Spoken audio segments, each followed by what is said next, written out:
మీద అందరికీ తొలి ఏకాదశి శుభాకాంక్షలు. ఏకాదశి రోజు ఇవాళ మొత్తం కూడా వైష్ణవ ఆలయాలు మొత్తం కూడా కిటకిటలాడుతూ ఉంటాయి. ఎందుకనంటే మొదటి రోజు కాబట్టి ఏకాదశి రోజు శ్రీ మహావిష్ణువు దర్శించుకుంటే మంచి జరుగుతుందని చెప్పి అంటారు. కాబట్టి ఇక్కడ వెంకటేశ్వర ఆలయాలు రకరకాలుగా వైష్ణవ ఆలయాలు కూడా కిటకిటలాడుతూ ఉంటాయి. చాలా గుళ్ళకు వెళ్తూ ఉంటారు. ఇక మరోవైపు మొత్తం మీద ఇక్కడ 100 సీట్లు మాకొస్తాయని చెప్పేసి అంటా ఉన్నారు. ఇక్కడ మొన్న ముఖ్యమంత్రి రేవంత్ రెడ్డి 100 సీట్లు, తర్వాత ఇక్కడ అసెంబ్లీ సీట్లు, ఇక్కడ పార్లమెంట్లో 15 స్థానాలు మాకొస్తాయని చెప్పేసి మొన్న ముఖ్యమంత్రి రేవంత్ రెడ్డి అంటే, నిన్న భారతీయ జనతా పార్టీ రాష్ట్ర అధ్యక్షుడు రామచంద్రరావు ఏమంటుందంటే మాకే 100 సీట్లు వస్తాయి, అక్కడ ఎంపీలకు సంబంధించి 15 ఎంపీ సీట్లు మాకే వస్తాయని చెప్పేసి వాళ్ళు అంటూ ఉన్నారు. మొత్తం మీద మేమే అని చెప్పేసి ఎట్లా నడుస్తూ ఉంది కథ. కాకపోతే అంటే పబ్లిక్ ఏమనుకుంటారు అనేటువంటిది ఇంపార్టెంట్. పబ్లిక్ ఏమనుకుంటున్నారంటే పబ్లిక్ బీసీల వైపు మొగ్గు చూపుతున్నట్టుగా కనిపిస్తూ ఉంది. ఎందుకంటే ఇక్కడ బీసీ ఎజెండా ఎందుకు వస్తూ ఉంది అంటే, స్వాతంత్రం వచ్చినప్పటి నుంచి ఇప్పటి వరకు ఉమ్మడి ఆంధ్రప్రదేశ్లో కానీ ఇప్పుడు తెలంగాణ రాష్ట్రంలో కానీ ఒక్క బీసీ ముఖ్యమంత్రి కూడా లేడు. మరి ఈ నేపథ్యంలో మొత్తం మీద ఎందుకు బీసీలకు రాజ్యాధికారం దక్కకూడదు? ఎందుకంటే మెజార్టీ ఉన్నటువంటి ప్రజలు, రాష్ట్ర ప్రభుత్వం చెప్పినటువంటి లెక్కల ప్రకారం చూసుకుంటే 56.33% అయితే అసలు ఉన్నది 61%, 62% అని చెప్పేసి అంటూ ఉన్నారు. సరే, ఏది ఏమైనప్పటికీ 60% ఉన్నటువంటి బీసీలకు ఒక్కసారి కూడా ముఖ్యమంత్రి పీఠం దక్కకపోవడం, తర్వాత ఇక్కడ మంత్రి పదవుల్లో కూడా సరైనటువంటి స్థానం లభించకపోవడం వల్ల ఇంకా వెనుకబడినటువంటి వర్గాలు ఇంకా వెనుకబడిపోతూ ఉన్నాయని చెప్పేసి బీసీల్లో ఒక రకమైనటువంటి చైతన్యం వచ్చినట్టుగా అనిపిస్తూ ఉంది. ఈ నేపథ్యంలో ఎట్టి పరిస్థితుల్లో ఇక్కడ ఈ రకరకాల పార్టీలు కొట్లాడుకుంటా ఉన్నాయి. మాకే 100 సీట్లు వస్తాయి, ఇంకా మేమే అట్లా అని చెప్పేసి కౌంటర్ వేస్తున్నాడు. అక్కడ కేటీ రామారావు కూడా వేస్తున్నాడు. మీకు ఈ వ్యవసాయానికి సంబంధించి, తర్వాత రైతులకు సంబంధించి ఏదైనా విషయం ఉంటే మనం మాట్లాడదాం రా అని చెప్పేసి సవాల్ విసురుతున్నాడు అక్కడ కేటీ రామారావు. మరి ఏమైంది, కేసీఆర్కి ఎందుకు ఏమైంది, మరి ప్రతిపక్ష నేత రాడా అంటే లేదు నేనే సరిపోతా అని చెప్పేసి అక్కడ కేటీ రామారావు మాట్లాడుతున్నాడు. ఈ మొత్తం కూడా ఒక రకమైనటువంటి మాటల యుద్ధం జరుగుతూ ఉంది. ఎందుకంటే ఇప్పుడు స్థానిక సంస్థల ఎన్నికలు వస్తూ ఉన్నాయి.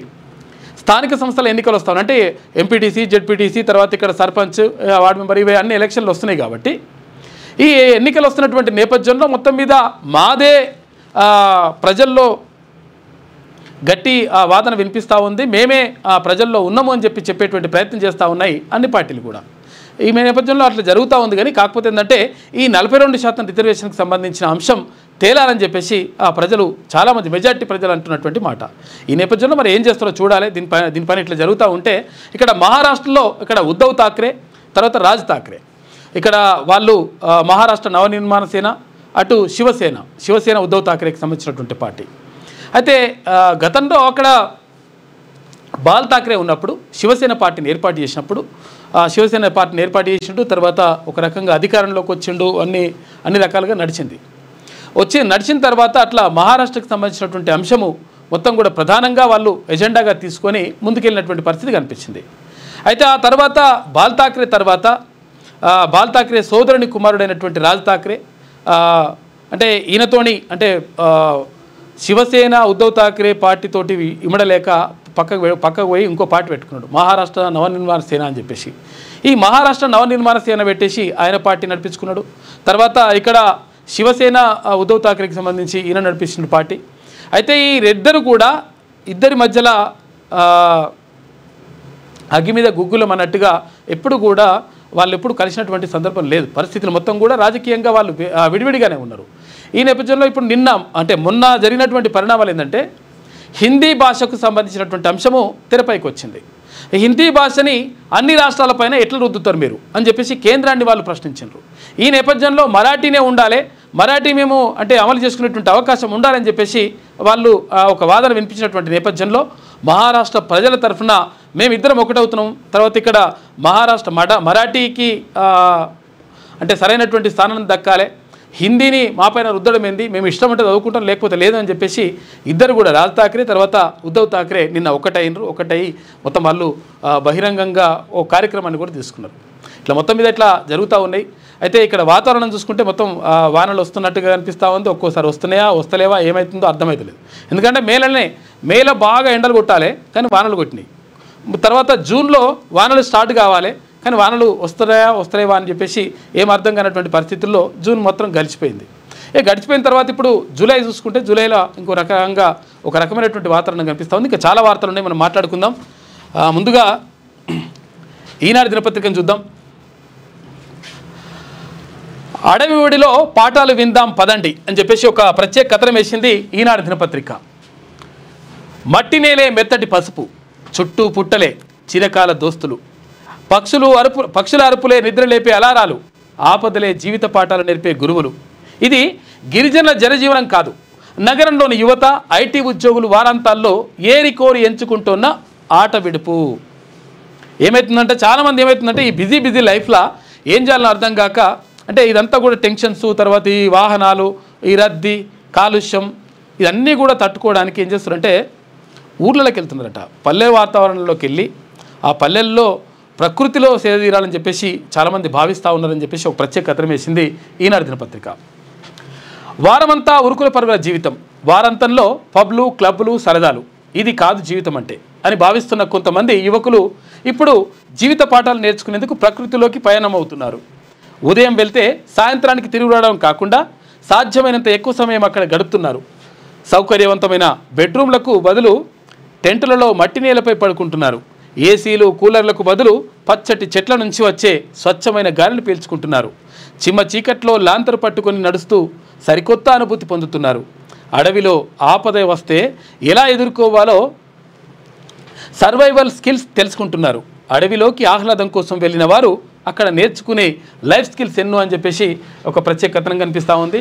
అయితే మళ్ళీ ఏం చేస్తారంటే ఒక రకంగా పాత జీవితానికి, అంటే వెనుకటి కాలానికి వెళ్తున్నారు అన్నమాట. ఒక రకంగా అంటే ఈ ఏసీలు, కూలర్లు, తర్వాత లైట్లు, కథా కార్ఖానా, ఇవి ఈ డీజే సౌండ్లు ఇవన్నీ కాకుండా ప్రకృతిలోకి వెళ్ళి అప్పుడు ఎవరైతే ఆదిమానవుడు, ఆ తర్వాత ఉన్నటువంటి అంటే పాతకాలంలో అడవిలో జీవించినటువంటి మనుషులు ఎట్లయితే జీవించినరో అట్లా జీవిస్తే ఆరోగ్యానికి మంచిది, తర్వాత కొంతవరకు ఉపశమనం కూడా కలుగుతుందని చెప్పేసి భావిస్తున్నట.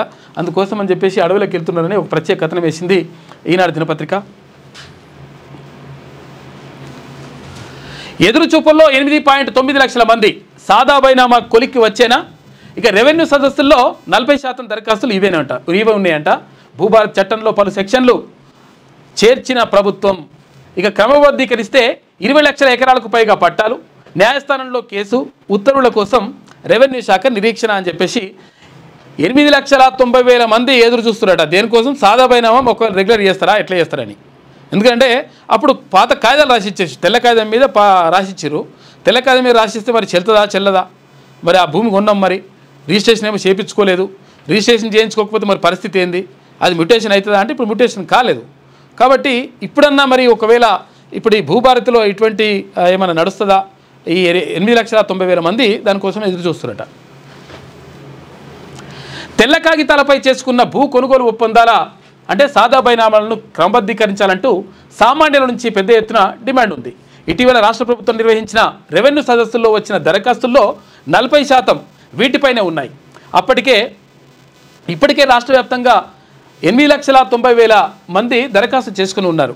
అయితే కొత్త రెవెన్యూ చట్టం భూభారతిలో క్రమబద్ధీకరణకు పలు సెక్షన్లను చేర్చడంతో బాధితులు ఆశతో ఎదురు చూస్తున్నారంట. ఇక 2016లో తొలిసారి రాష్ట్రంలో 2016లో తొలిసారి సాదా బైనామాల క్రమబద్ధీకరణ చేపట్టారు. అయితే చేపట్టినరు. ఇక అప్పుడు చేపట్టినరు కానీ తర్వాత మళ్ళీ ఇక అల్లే జరగలేదంట. అయితే తర్వాత మళ్ళీ ఇప్పుడు అవకాశం ఇస్తే బాగుంటుందని చెప్పేసి భావిస్తూ ఉన్నారు. కోర్టు ఆదేశాలకు అనుగుణంగానే భూదస్త్రాల యాజమాన్య హక్కుల చట్టం ROR 1971 సాదా బైనామాల క్రమబద్ధీకరణకు వీలు కల్పిస్తోంది. ఈ చట్టాన్ని 2020 అక్టోబర్ 29న ప్రభుత్వం రద్దు చేసింది. కొత్తగా తెలంగాణ పాస్ పుస్తకాలు యాజమాన్య హక్కుల చట్టం ROR 2020ను అమల్లోకి తెచ్చింది. సాదా బైనామాల క్రమబద్ధీకరణ చేయడం లేదంటూ కొందరు న్యాయస్థానాన్ని ఆశ్రయించారు. ROR 2020లో సాదా బైనామాల క్రమబద్ధీకరణకు వీలు కల్పించే సెక్షన్లు ఏవీ లేవని న్యాయస్థానం పేర్కొంది. ROR 1971 చట్టం అమల్లో ఉన్న సమయంలో ప్రభుత్వానికి వచ్చినటువంటి దరఖాస్తులకు మాత్రం అవకాశం కల్పించింది. దాని ప్రకారం 2020 అక్టోబర్ 29కి ముందు అందినటువంటి 2,24,000 దరఖాస్తుల క్రమబద్ధీకరణకు వీలు ఏర్పడింది. కానీ అన్ని ఆర్జీలను దృష్టిలో పెట్టుకుని చట్ట సవరణ చేయడానికి వీలుగా ఆర్డినెన్స్ తీసుకురావాలని నాటి ప్రభుత్వం భావించినా ముందడుగు పడలేదు. అయితే ఈ కేసు కోర్టులో కొనసాగుతూనే ఉంది. రాష్ట్రంలో కాంగ్రెస్ ప్రభుత్వం అధికారంలోకి వచ్చాక న్యాయపరమైనటువంటి చిక్కులను తొలగించి సాదా బైనామాలకు అవకాశం కల్పించేందుకు కార్యాచరణ ప్రారంభించింది. ఇక కోర్టు నుంచి వచ్చే ఆదేశాలకు అనుగుణంగా క్రమబద్ధీకరణ విషయంలో ముందుకు వెళ్లాలని రెవెన్యూ శాఖ నిర్ణయించిందట. ఈ సాదా బైనామాల కథ ఎట్లా? ఎందుకంటే అప్పుడు తెల్ల పేపర్ మీద రాసుకున్నారు, భూమి అమ్ముతున్నావా అంటే అమ్ముతున్నా, నువ్వు కొంటున్నావా అంటే కొంటున్నా అని చెప్పేసి మరి ఏడు రాసుకోవాలి, మరి పోయి రిజిస్ట్రేషన్ చేసుకున్నా అంటే రిజిస్ట్రేషన్ చేసుకోలేదు, మ్యూటేషన్ చేసుకున్నారా, పాస్బుక్లు వచ్చినాయంటే పాస్బుక్లు రాలేదు. అయితే తెల్ల కాగితం మీద అంటే ఒక నమ్మకం మీద నడిచిపోయేది. అప్పుడు పాతకాలంలో అట్లా నమ్మకం మీద నడుస్తుండే.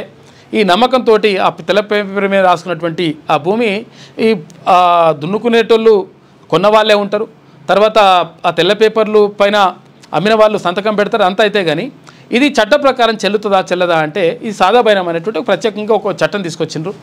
అది చట్టం ప్రకారం 1971 సాదా బైనామా చట్టం ప్రకారం ఇది చెల్లుతుంది.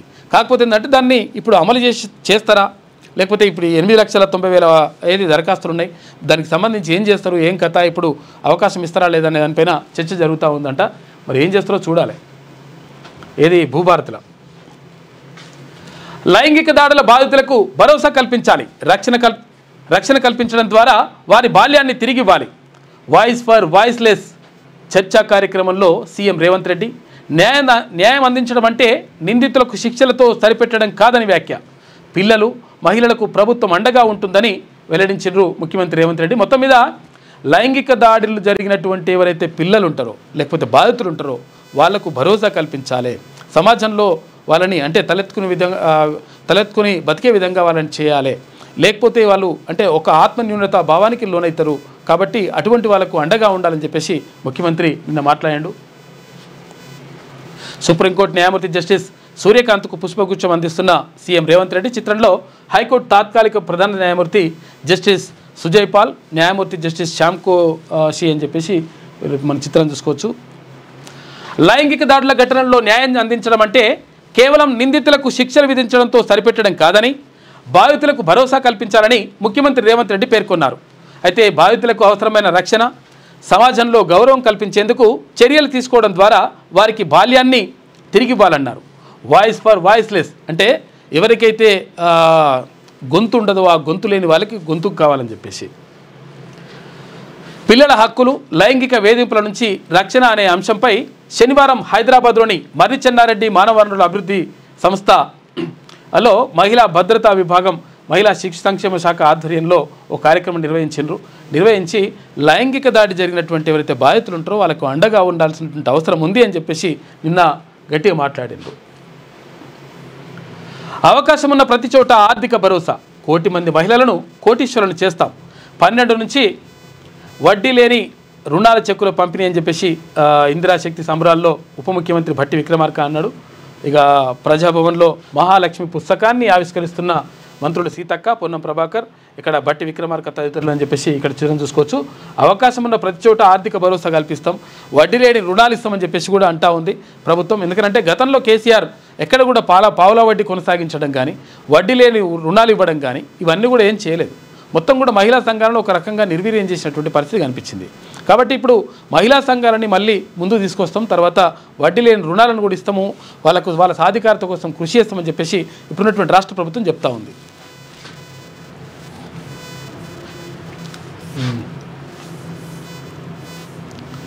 ఇక స్టాంప్ డ్యూటీలో మహిళలకు రాయితీ, పాత అపార్ట్మెంట్లకు సైతం అని చెప్పేసి భూముల ధరల సవరణకు కార్యాచరణ మంత్రి పొంగులేటి శ్రీనివాసరెడ్డి చెప్తా ఉన్నారు. స్థిరాస్తి రిజిస్ట్రేషన్లకు సంబంధించి మహిళలకు స్టాంప్ డ్యూటీ తగ్గించాలని యోచిస్తున్నట్లు రెవెన్యూ శాఖ మంత్రి పొంగులేటి శ్రీనివాసరెడ్డి తెలిపారు. రాష్ట్ర ప్రభుత్వం మహిళా అభ్యుదయం కోసం ఎన్నో చర్యలు చేపడుతోందని, దీనిలో భాగంగానే స్టాంప్ డ్యూటీ తగ్గించాలనేటువంటి ప్రతిపాదన సిద్ధం చేస్తున్నట్లు పేర్కొన్నారు.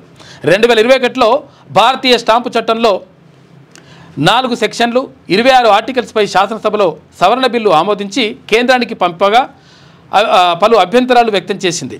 వాటిపై వివరణలు పంపిన 2023లో ఆ బిల్లును తిరిగి రాష్ట్రానికి పంపించింది. ఈ క్రమంలో రిజిస్ట్రేషన్ చట్టంలో ఒక సవరణ తీసుకొస్తూ ఒక నిర్ణయం తీసుకుంటుందంట. మొత్తం మీద స్టాంప్ డ్యూటీలో మహిళలకు రాయితీ ఇస్తారట. 100 అసెంబ్లీ సీట్లు గెలిచేది భారతీయ జనతా పార్టీ అని చెప్పేసి భారతీయ జనతా పార్టీ మొన్ననేమో ముఖ్యమంత్రి అన్నాడు 100 అసెంబ్లీ సీట్లు గెలుస్తాం ఇప్పుడు ఎలక్షన్లు పెడితే, తర్వాత 15 ఎంపీ స్థానాలు కూడా మాయే, అంటే లోక్సభ స్థానాలు మాయే అని చెప్పేసి ముఖ్యమంత్రి అన్నాడు. దానికి కౌంటర్గా ఇక్కడ భారతీయ జనతా పార్టీ రాష్ట్ర అధ్యక్షుడు మాట్లాడుతున్నాడు. 100 అసెంబ్లీ సీట్లు గెలిచేది భాజపానే, వచ్చే ఎన్నికల్లో 15 లోక్సభ స్థానాలు మావే. రామచంద్రరావు ధీమా వ్యక్తం చేస్తున్నాడు. భారతీయ జనతా పార్టీ రాష్ట్ర అధ్యక్షుడిగా బాధ్యతల స్వీకరణ, హామీలు అమలు చేయాలని ముఖ్యమంత్రికి ఒక లేఖ కూడా రాసిందట. కాంగ్రెస్ పార్టీ 6 గ్యారెంటీలు 420 హామీలు ఇచ్చి ఏవీ అమలు చేయలేదు. ఈ ప్రభుత్వంపై భారతీయ జనతా పార్టీ ధర్మయుద్ధం చేస్తుంది. స్థానిక సంస్థల ఎన్నికల్లో అధికార పార్టీకి ప్రజలు గట్టిగా బుద్ధి చెప్పడం ఖాయం. నాయకులు కార్యకర్తల సహకారంతో రాష్ట్రంలో భాజపాను అధికారంలోకి తీసుకురావడానికి కృషి చేస్తా అని ఆ పార్టీ నూతన రాష్ట్ర అధ్యక్షుడు ఎన్ రామచంద్రరావు అన్నారు. శనివారం ఆయన పార్టీ రాష్ట్ర అధ్యక్షుడిగా నియామకమైనటువంటి నేపథ్యంలో నిన్న ఒక కార్యక్రమం పెట్టారంట. ఆ కార్యక్రమంలో పాల్గొన్నారు. భాజపా రాష్ట్ర అధ్యక్షుడిగా బాధ్యతలు స్వీకరించిన రామచంద్రరావును అభినందిస్తున్న కేంద్ర మంత్రి కిషన్ రెడ్డి అని చెప్పేసి ఇక్కడ చిత్రం చూసుకోవచ్చు. రేవంత్ సవాల్ను స్వీకరిస్తున్న వ్యవసాయంపై ఎక్కడైనా చర్చించేందుకు సిద్ధమని చెప్పేసి కేటీ రామారావు అంటున్నాడు. 72 గంటల్లోపు స్పందించకపోతే 8న సోమాజిగూడ ప్రెస్ క్లబ్లో సిద్ధంగా ఉంటామని చెప్పేసి అంటున్నాడు. వ్యవసాయానికి ఎవరేం చేశారో చర్చిద్దామంటూ సీఎం రేవంత్ రెడ్డి చేసిన సవాల్ను భరాసా తరఫున తాను స్వీకరిస్తున్నానని ఆ పార్టీ రాష్ట్ర కార్యనిర్వాహక అధ్యక్షుడు కేటీఆర్ అన్నారు. చర్చకు సిద్ధం కావాలని ఆయనకు 72 గంటల సమయం ఇస్తున్నానని చెప్పారు. కొండారెడ్డిపల్లి అంటే ఏంటిది? ముఖ్యమంత్రి సొంతూరు, లేకపోతే కొడంగల్ ముఖ్యమంత్రి నియోజకవర్గం, చింతబడక అంటే అక్కడ ఏది కేసీఆర్ సొంతూరు, లేదంటే గజ్వెల్ అంటే కేసీఆర్ నియోజకవర్గం. ఎక్కడైనా సరేనని స్థలం చెబితే వచ్చి చర్చించడానికి సిద్ధంగా ఉన్నానని స్పష్టం చేశారు. అసెంబ్లీలోనైనా అంబేద్కర్ విగ్రహం వద్దనైనా సరే చర్చిస్తామన్నారు. 72 గంటల్లోపు స్పందించకపోతే ఈ నెల 8న ఉదయం 11 గంటలకు సోమాజిగూడ ప్రెస్ క్లబ్లో తాము సిద్ధంగా ఉంటామని, సీఎంకు కూడా కుర్చీ వేసి ఉంచుతామని ఎవరు కేటీ రామారావు అంటున్నాడు. ఏది వ్యవసాయం పైన చర్చకు సిద్ధమని అంటున్నాడు. మేమేం చేసినామో మీరేం చేసినామో చెప్తామని. ఇక పేరులో గమ్మత్తు, రుచిలో మహత్తు అని చెప్పేసి ఇవాళ బిర్యానీ దినోత్సవం అంట. మరి బిర్యానీ బాగానే అమ్ముడు పోతుంది. మొత్తం హైదరాబాద్ బిర్యానీ అంటే మంచి అది ఉంటుంది. గాడి తప్పుతున్న వాన, వర్షపాతంపై వాతావరణ మార్పుల ప్రభావం అప్రమత్తం చేస్తున్న అధ్యయనాలు ఆహార భద్రతకు ముప్పంటున్నారు నిపుణులు. నిర్మలంగా ఉన్న ఆకాశం ఒక్కసారిగా ఉరుముతోంది. జల్లులు మొదలై గంటల వ్యవధిలో కుంభవృష్టి కురుస్తోంది. అయితే ఆకస్మిక వరదల ప్రభావంతో ప్రాణ ఆస్తి నష్టం సంభవిస్తోంది. గతేడాది సెప్టెంబర్లో విజయవాడలో కురిసిన కుంభవృష్టి మొదలు తాజాగా ఉత్తరాఖండ్, హిమాచల్లోని ఆకస్మిక వరదల వరకు ఇదే ధోరణి. అయితే వాతావరణ మార్పుల ప్రభావం వర్షపాత క్రమాన్ని మార్చేసింది. కొన్నేళ్లుగా వర్షాలు కురుస్తున్న రోజులు తగ్గుతుండగా తక్కువ సమయంలోనే ఎక్కువ వర్షపాతం నమోదవుతుంది. అయితే భారత వాతావరణ విభాగం ఆధ్వర్యంలో గతంలో జరిగినటువంటి దీర్ఘకాలిక సమాచార విశ్లేషణలోనూ ఈ విషయం వెల్లడైంది. వాతావరణ మార్పుల కారణంగా దేశంలోని వివిధ ప్రాంతాల్లో అతి భారీ వర్షం సహా ప్రకృతి వైపరీత్యాల్లో తాత్కాలిక ప్రాదేశిక వైవిధ్యం ఉన్నట్టుగా శాస్త్రవేత్తలు గుర్తించిండ్రంట.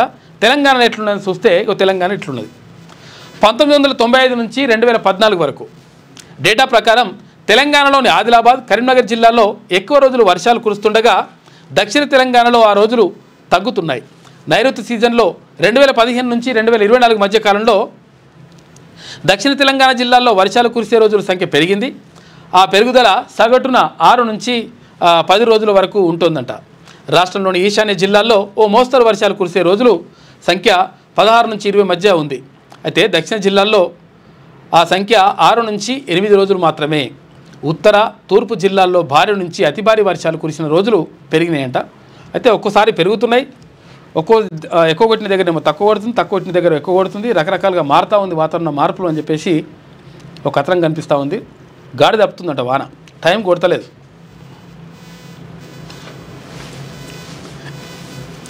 బిల్లుపై సంతకం చేసిన అనంతరం బల్లపై కొడుతూ ట్రంప్ హర్షం వ్యక్తం చేస్తున్నట.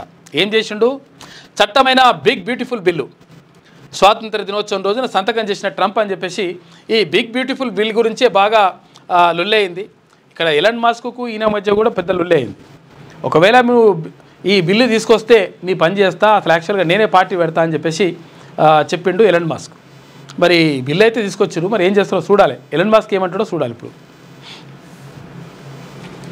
ఒక్కటైన ఠాక్రే సోదరులు మహారాష్ట్ర రాజకీయాల్లో కీలక పరిణామం అని చెప్పేసి ఒక వార్త కనిపిస్తూ ఉంది.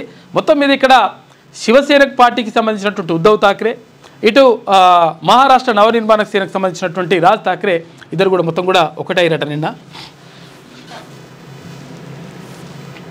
ఇది ఈనాడులో ఉన్నటువంటి ప్రధాన కథనాలు. అయితే ఒకసారి వెలుగు దినపత్రిక చూద్దాం. సవాళ్లకు రాని సారు, మౌనం వీడని ప్రతిపక్ష నేత, కేసీఆర్ అని చెప్పేసి ప్రతిపక్ష నేత కేసీఆర్ అని చెప్పేసి ఒక వార్త కనిపిస్తుంది. చర్చకు అసెంబ్లీకి రమ్మంటే ఫామ్ హౌస్కి పరిమితం అవుతుండట. అన్నింటికీ కేటీఆర్ లేదంటే హరీష్ రావు ముందుకు వస్తున్నాడు. అయితే 10 ఏళ్ళు సీఎంగా నీళ్లపై విధాన నిర్ణయాలన్నీ కేసీఆర్వే. కాళేశ్వరం నిర్మాణం, ఏపీకి నీటి వాటాలు ఆయన హయాంలోనే జరిగినాయి. వాటిపై అసెంబ్లీలో సమగ్రంగా చర్చిద్దామని సీఎం రేవంత్ రెడ్డి సవాల్ విసిరిండు. ఇక ఉద్యోగాల భర్తీ, రైతు సంక్షేమం పైన తేల్చుకుందామని తాజాగా ఛాలెంజ్ చేసిండు. స్పందించని అపోజిషన్ లీడర్ పార్టీ మీటింగ్స్లో మాత్రం ఇక యుద్ధమేనంటూ ప్రకటన. ఎప్పుడైనా కానీ ఏమన్నా హాస్పిటల్ పోయినప్పుడు జర అటు ఇటు అయినప్పుడు జర పబ్లిక్ని ఏమైనా అనాలనుకున్నప్పుడు ఇక యుద్ధం చేస్తాం, ఇక యుద్ధమే ఉంటుంది చూసుకోరని చెప్పేసి ఒక ప్రకటన చేస్తాడు. ఆ తర్వాత మళ్ళీ అవతలనే ఆడనే పోయి పడుకుంటాడు. మళ్ళీ ఇంకో విషయం ఏంటంటే ఇక వీళ్ళు చెప్తారు పులి వస్తుంది, పెద్ద పులి వస్తుంది అంటే పులి వైపు పండుకుంటుంది. ఏం చేస్తలేదు, అది ఇంత వీళ్ళు తాగుతుంది, పండుకుంటుంది. చర్చకు కేసీఆర్ అక్కర్లేదని తాను వస్తానంటూ కేటీఆర్ రియాక్షన్ అంట. ప్రతిపక్ష నేతకు సవాల్ చేస్తే కేటీఆర్ స్పందించడంపై కాంగ్రెస్ నేతలు ఫైర్ అవుతా ఉన్నారు. 10 ఏళ్ల పాటు ముఖ్యమంత్రిగా పనిచేసిన కేసీఆర్ ప్రతిపక్ష నేతగా మాత్రం నోరు మెదపడం లేదు. ఆయన హయాంలో తీసుకున్న విధానపరమైనటువంటి నిర్ణయాలపై చర్చిద్దామని కాంగ్రెస్ నేతలు ఛాలెంజ్ చేస్తున్నా స్పందించడం లేదు. ముఖ్యంగా నీళ్ల విషయంలో సీఎం రేవంత్ రెడ్డి వరుసగా సవాళ్లు విసురుతున్న అపోజిషన్ లీడర్ కేసీఆర్ బయటకు వస్తలేడు, బదులు ఇవ్వడం లేదు. కృష్ణా జిల్లాలో తక్కువ వాటాను ఒప్పుకోవడంతో పాటు ఏపీ బనకచెర్ల కుట్రకు కారణం కేసీఆర్ అని సీఎం రేవంత్ రెడ్డి, అధికార పక్ష నేతలు మండిపడుతున్నారు. అయితే అసెంబ్లీకి వస్తే సమగ్రంగా చర్చిద్దామంటున్నారు. అయితే ఉద్యోగాల భర్తీ, రైతుల సంక్షేమంపై కూడా చర్చిద్దామని సవాల్ చేస్తున్న కేసీఆర్ మాత్రం ఫామ్ హౌస్ వేయడం లేదు. ఇక కాంగ్రెస్ అధికారంలోకి వచ్చినప్పటి నుంచి 1-2 సార్లు మినహా అసెంబ్లీకి కేసీఆర్ వచ్చిన దాఖలాలు లేవు. కీలకమైన చర్చల్లో పాల్గొన్నది కూడా లేదు. హుందాతనం తగ్గిపోతుందట. సీఎం రేవంత్ కేసీఆర్కు సవాళ్లు విసిరితే ప్రతిపక్ష నేతగా ఆయన నుంచి కనీస స్పందన రాకపోవడంపై ఏమిటని ఇతర పార్టీ నేతలతో పాటు బీఆర్ఎస్ నేతలు కూడా విస్మయం వ్యక్తం చేస్తున్నారు. ఆయనకు బదులు కేటీఆర్ లేదంటే హరీష్ రావు ముందుకు వస్తున్నారు. కేసీఆర్ స్థాయికి రేవంత్ సరితూగరని, కేసీఆర్ అసెంబ్లీకి వచ్చి చర్చిస్తే హుందాతనం తగ్గిపోతుందంటూ వాదిస్తున్నట. మరి వాదిస్తే ఎందుకు రా ఆయన, ఇప్పుడు ఆయన ప్రతిపక్ష నేత పెట్టడం ఎందుకు, ఇదంతా పరిశాన్ ఎందుకు? ప్రజల తరఫున ఏమైనా మాట్లాడతాడు, పెద్ద మనిషి, లేకపోతే కొన్ని విషయాలపైన అవగాహన ఉన్నాడు అని చెప్పేసి ఆయన ప్రతిపక్ష నేత పెడితే ఇప్పుడు ఏం చేస్తున్నాడు, సపరేట్గా పోయి ఫామ్ హౌస్లో అంటున్నాడు. ఇది హుందాతనం అంటే. ఇంకా కేసీఆర్ స్థాయికి రేవంత్ సరితూగరని, కేసీఆర్ అసెంబ్లీకి వచ్చి చర్చిస్తే హుందాతనం తగ్గిపోతుందంటూ వాదిస్తున్నారు. అయితే నీళ్లతో పాటు ఉద్యోగాల భర్తీ, రైతు సంక్షేమంపై అసెంబ్లీలో చర్చకు రావాలని కేసీఆర్కు తాజాగా సీఎం రేవంత్ రెడ్డి సవాల్ విసిరగా దానికి కూడా ప్రతిపక్ష నేత స్పందిస్తలేరట. మరి ఏం చేస్తున్నాడో ఏం కథనో అర్థమవుతలేదు కాక. ఎందుకంటే మౌనం వీడతలేడు. మౌనం వీడాలి అనగానే ఇప్పుడు హాస్పిటల్లో పడ్డాడు, కొంచెం సీరియస్ ఉన్నది కేసీఆర్కి అని చెప్పేసి అక్కడ ముఖ్యమంత్రి డాక్టర్ని వాకప్ చేసేసి మంచిగా చూసుకోరి, కాకని జర మంచిగా కాపాడు అని చెప్పేసి చెప్తే లేదు నేను మంచిగానే ఉన్నా అని చెప్పేసి ఓ ప్రెస్ మీట్ పెట్టినట్టుగా, లేకపోతే వాళ్ళతో చర్చించినట్టుగా ఇవో కథ కడతాడు. కానీ వస్తుంది పులి అంటే ఈ పులి వస్తలేదా? ఏం చేద్దాం, ఈ పులి ఆడనే అంటుంది. ఇక ఈ సంచికతో పాటు 4 పేజీల లైఫ్ సప్లిమెంట్ అందుకోండి అని చెప్పేసి సండే స్పెషల్. చేత్తో తింటే తప్పేంటి అని చెప్పేసి చాలామంది స్పూన్లతో తింటున్నారట. హెల్త్ విషయంలో హార్ట్ మిస్ అవ్వద్దు అని చెప్పేసి గుండెకు సంబంధించి చాలా జాగ్రత్త చూసుకోవాలి. ఇక గెలుపు ముంగిట ఇండియా. తొలి ఇన్నింగ్స్లో డబుల్ సెంచరీ కొట్టిన కెప్టెన్ శుభ్మన్ గిల్ 162 బాల్స్లో 13 ఫోర్లు 8 సిక్సర్లతో 161 రన్లు చేసిండు. మరో సెంచరీతో రికార్డుల మోత మోగించడంతో ఇంగ్లాండ్లో 2వ టెస్టులో టీమిండియా గెలుపు ముంగిట నిలిచింది. గిల్ జోరుతో 6 వికెట్లు కోల్పోయి 427 స్కోర్ వద్ద 2వ ఇన్నింగ్స్ డిక్లేర్ చేసి ఇంగ్లాండ్కు 608 రన్స్ టార్గెట్ ఇచ్చింది. అయితే చేజింగ్లో 4 రోజులు 4వ రోజు ఇంగ్లీష్ టీం 3 వికెట్లు కోల్పోయి 73 స్కోరుతో నిలిచింది. అయితే చివరి రోజు ఇండియా విజయానికి 7 వికెట్లు అవసరం కాగా ఇంగ్లాండ్కు 536 రన్స్ కావాలి. మొత్తం మీద ఇండియా గెలుపు ముంగిట ఉన్నది, గెలుస్తుందని చెప్పేసి ఒక కథనం కనిపిస్తూ ఉంది. కలిసి ఉండేందుకు కలిసి వచ్చాం, కలిసి ఉండేందుకే కలిసి వచ్చినామని చెప్పేసి అంటారు అన్నదమ్ములు. రాబోయే స్థానిక సంస్థలతో పాటు అన్ని ఎన్నికల్లోనూ మహారాష్ట్ర నవనిర్మాణ సేనతో పాటు తాము కలిసి పోటీ చేస్తామని శివసేన ఉద్ధవ్ ఠాక్రే పేర్కొన్నారు. ఇకపై కలిసి ఉండేందుకు తామిద్దరం కలిసి వచ్చామని చెప్పేసి నిన్న ఇద్దరు కలిసి బాయ్ బాయ్ అని చెప్పేసి చేయబట్టుకున్నారు. ఇక అమెరికాలో నీరవ్ మోడీ తమ్ముడు అరెస్ట్ చేసినట్టు. నీరవ్ మోడీ తమ్ముడిని పంజాబ్ నేషనల్ బ్యాంక్ నుంచి 13,500 కోట్ల రూపాయలు వేసుకుపోయాడు మనోడు. రుణం తీసుకొని ఎగ్గొట్టిన కేసులో నీరవ్ మోడీ తమ్ముడు నెహాల్ మోడీని అమెరికాలో పోలీసులు అరెస్ట్ చేశారు. సిబిఐ ఈడీ చేసినటువంటి విజ్ఞప్తులతో ఈ నెల 4న యుఎస్ అధికారులు అరెస్ట్ చేసిరట. ఎందుకంటే ఆడు మొత్తం అంతా మోసం చేసిపోయాడు, అందుకని కాబట్టి ఆయన వట్టిరని చెప్పేసి మనోళ్ళు చెప్పిరట. చెప్తే వాళ్ళు వట్టిస్తున్నారు. ఇక మైనింగ్ రెస్క్యూలో మహిళలు వెళ్తూ ఉన్నారంట. మొత్తం ఇప్పటికీ ఏంటంటే మహిళలు అన్ని రంగాల్లో ముందుకు వస్తూ ఉన్నారని చెప్పేసి అంటూ ఉన్నారు. ఈ నేపథ్యంలో సింగరేణి బొగ్గు గనుల్లో కూడా మహిళలు పనిచేయాలని చెప్పేసి ఒక ప్రతిపాదన ఉంటే దానికి సంబంధించి అది ఓకే అయిపోయింది. 13 మంది మొదటిసారి శిక్షణ పూర్తి చేసుకున్నట. మైనింగ్లో కూడా వచ్చేస్తున్నారు వాళ్ళు. సింగరేణిలో 13 మందికి మొదటిసారి శిక్షణ పూర్తి. మైనింగ్లో ఇంజనీరింగ్ చేసిన 36 మంది నుంచి ఎంపిక చేసినట్టు ఈ 13 మందిని 14 రోజులు ట్రైనింగు. కోల్ బెల్ట్లో డిజాస్టర్ విజన్ సెక్యూరిటీ ఫోర్స్ ఏర్పాటు చేస్తున్నారట. అందులో ఈ 13 మంది మహిళలు ఉంటారట. సింగరేణి సంస్థ చరిత్రలోనే తొలిసారిగా మహిళా ఉద్యోగులతో ఆల్ విమెన్ రెస్క్యూ టీం ఏర్పడింది. విపత్తు నిర్వహణలో ట్రైనింగ్ తీసుకున్న మహిళలతో కోల్ బెల్ట్లో డిజాస్టర్ విమెన్స్ సెక్యూరిటీ ఫోర్స్ని ఏర్పాటు చేశారు. 13 మంది మహిళా ఆఫీసర్లతో కూడిన తొలి బ్యాచ్కు పెద్దపల్లి జిల్లా జీడీకే 2 ఇంక్లేవ్ కాలనీలోని రెస్క్యూ డే సెంటర్లో 14 రోజుల పాటు ప్రత్యక్ష శిక్షణ పూర్తయిందంట. ఈ శిక్షణ కార్యక్రమం మహిళల సామర్థ్యాన్ని, ధైర్యాన్ని చాటడమే కాకుండా సింగరేణి సంస్థలలో లింగ సమానత్వం దిశగా ముందడుగు పడింది. అయితే 2024 డిసెంబర్లో సింగరేణిని నిర్వహించిన రిక్రూట్మెంట్లో 139 ఎక్స్టర్నల్ పోస్టుల్లో 36 మంది మైనింగ్ గ్రాడ్యుయేట్ ట్రైనీలుగా చేరిందంట. ఈ ట్రైనింగ్లో చేరిన వాళ్ళు ఎంత నడుస్తూ ఉంటే 13 మందిని నిన్న రెస్క్యూ టీంలో తీసుకున్నారంట. మైనింగ్ రెస్క్యూ టీంలో మహిళలుగా అన్ని రంగాల్లో వస్తూ ఉన్నారు. విమానాలు నడుపుతున్నారు, బస్సులు నడుపుతున్నారు, అన్నీ చేస్తున్నారు. ఇక కృష్ణాకు జలకళ, గోదావరి వెలవెల. మొత్తం ఏమవుతుందంటే యాక్చువల్గా పోయినసారి ఏమో ఇక్కడ గోదావరి నది మంచిగా ఉప్పొంగింది, బాగా ఇక్కడ సైడ్ వర్షాలు పడ్డాయి. ఈసారి ఏమవుతుంది, ఇక్కడ గోదావరి పైన వర్షాలు సరిగా లేవు. ఇక్కడ కృష్ణానది ఇప్పుడు ఉప్పొంగుతూ ఉంది. కృష్ణానది మంచిగా వస్తుంది. అక్కడ శ్రీశైలం కానీ నాగార్జున సార్ కానీ మంచిగా నిండుతున్నాయి. ఒకసారి ఈ నది ఇక్కడ నది ఒకసారి వంగుతుంటే ఇక్కడ నది ఒకసారి వంగుతుంది. ఎక్కడ ఎప్పుడు వర్షాలు పడతాయో ఎప్పుడు ఆగిపోతాయో అర్థమవుతలేదు. ఈ ఏడాది రాష్ట్రంలో నదీ బేసిన్లో విభిన్న పరిస్థితులు ఉన్నాయంట. గోదావరి కన్నా కృష్ణాకే ముందుగా వరద వచ్చింది. వేగంగా నిండుతున్న కృష్ణా ప్రాజెక్టులు జూరాలకు 1.22 లక్షలు, శ్రీశైలానికి 1.74 లక్షల క్యూసెక్లు ప్రవాహం వచ్చింది. ఇక 3-4 రోజుల్లో శ్రీశైలం నుండి గేట్లు ఎత్తే ఛాన్స్ ఉందంట. గోదావరికి ఇంకా మొదటికి ఫ్లడ్ ఇంకా వస్తలేదు, ఇంకా వరదలు వస్తలేవు. కొంచెం డిఫరెంట్గా ఉంది వాతావరణం. పోయినసారేమో గోదావరిలో ఫుల్ వాటర్ ఉండే, కృష్ణాలో కొంతవరకు తక్కువ ఉండే ఇక్కడ సైడు. ఈసారి ఏమో ఇప్పటికే కృష్ణానది ఉప్పొంగుతూ ఉంది, నడుస్తూ ఉంది. గోదావరిలో నీళ్ళు లేవు. ఇవి కూడా ఇట్లున్నది పరిస్థితి. నిండుకుండల శ్రీశైలం జలాశయం ఇంకా గేట్లు కూడా తీస్తున్నాడు ఇక 2-3 రోజులు అయితే. ఈ గోదావరి కని వద్ద వెలవెలబోతున్న గోదావరి నది, నీళ్ళు లేవు. రాష్ట్రంలోని నదీ బేసిన్లలో ఈసారి విభిన్నమైన పరిస్థితులు ఏర్పడ్డాయి. ఎప్పుడు గోదావరి నదికి ముందుగా వరదలు వస్తే ఈసారి మాత్రం అందుకు భిన్నంగా కృష్ణానదికి వరద వస్తున్నది. కృష్ణానదికి వరుసగా ఫ్లడ్ వస్తుండడంతో బేసిన్లోని ప్రధాన ప్రాజెక్టులు కలకలలాడుతుండగా సరైన వరద లేక గోదావరి నది మాత్రం వెలవెలబోతుంది. ఏందో ఈ వాతావరణం కొంచెం డిఫరెంట్గా అనిపిస్తుంది.